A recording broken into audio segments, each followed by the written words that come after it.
more poems lay tribute to the wacky and the wonderful, the profound power and beauty of words.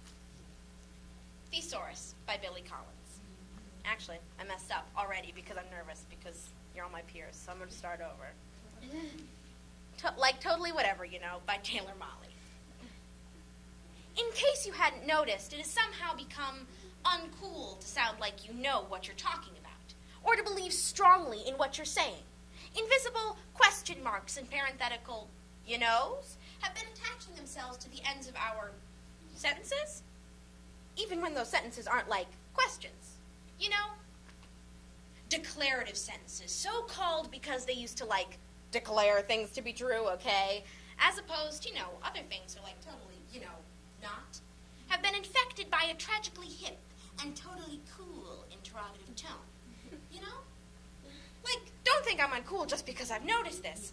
This is just word on the street, It's like what I've heard. I have nothing personally invested in my own opinions, okay? I'm just inviting you to join me in my own bandwagon of uncertainty. What has happened to our conviction? Where are the limbs out on which we once walked? Have they been, chopped down with the rest of the rainforest? Or do we have, nothing to say? Has society become so totally, absolutely, that we've just gotten to the point where it's whatever. And so, actually, our disarticulationness is just a clever sort of thing to disguise the fact that we've become the most aggressively inarticulate generation to come along since, a long, long time ago. I entreat you, I implore you, I challenge you to speak with conviction, to say what you believe in a manner that bespeaks the determination with which you believe it. Because contrary to the wisdom of the bumper sticker, it is not enough these days to simply question authority. You've got to speak with it, too. Old Mountains Want to Turn to Sand by Tommy Offsen. I have my roots inside me. A skein of red threads, they have their roots inside them like fine little ferns. And wrapped around their softness, the stones sleep hard. For centuries they have rested under the sun.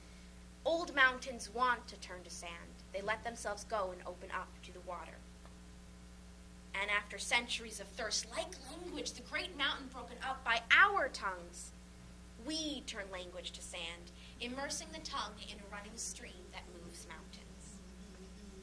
The Importance of Proofreading by Taylor Molly. Has this ever happened to you? You work very hard on a paper for English class, and you get a very low rate on it, like a D or even a D equals? And all because you are the liverwurst spoiler in the whale-wide world. Yes, proofreading your peppers is a matter of the utmost impotence. Now, this is a problem that affects manly students all over the word. I myself was such a bed spiller once upon a term that my English torturer in my sophomore year, Mrs. Smith, she said I was never going to get into a good colleague. And that's all I wanted. That's all any kid wants at that age, just to get into a good colleague, and not just anal community colleague either, because I'm not the kind of guy who would be happy at just anal community colleague. I needed to be challenged menstrually. I needed a place that could offer me intellectual simulation. So I know this makes me sound like a stereo, but I really felt that I could get into a good Ivy Legal colleague. So if I did not improvement, then gone would be my dreams of going to Harvard, jail, or prison. In prison, New Jersey. So I got myself a spell checker, and I figured, hey, I was on Sleazy Street.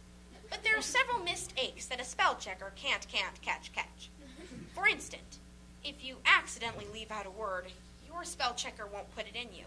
Because what do you want it to douche? It only does it what you tell it to douche.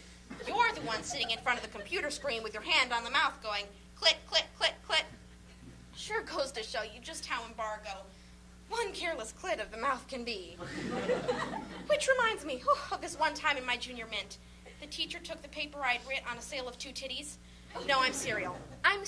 She read it out loud in front of all of my assmates. It was quite possibly one of the most humidifying experiences of my life, being laughed at like that, pubically. So do yourself a 2 simple pieces of advice. 1, there is no prostitute for careful editing of your own work. No prostitute whatsoever. And 3, when it comes to proofreading your peppers, the red penis, your friend. Thesaurus by Billy Collins. It could be the name of a prehistoric beast that roamed the Paleozoic earth, rising up on its hind legs to show off its large vocabulary, or some lover in a myth who was metamorphosed into a book. And it means treasury, but it's just a place where words congregate with their relatives. A big park where hundreds of family reunions are always being held. House, home, abode, dwelling, lodgings, and digs, all sharing the same picnic basket and thermos. Hairy, woolly, furry, and fleecy, all running a sack race or throwing horseshoes. Static, motionless, fixed, and immobile, all standing and kneeling in lines for a group photograph. Here, brother is next to sire and brother close to sibling, separated only by fine shades of meaning. And every group has its odd cousin, the one who traveled the furthest to be here. Astrogenesis, polydipsia, or some 11-syllable, unpronounceable substitute for the word tool. Even their own relatives have to squint at their name tags. I would rather see words out on their own, away from their families and warehouses roget, wandering the world where they sometimes fall in love with a completely different word. Surely you've seen a pair of them standing forever next to each other inside the same line of a poem.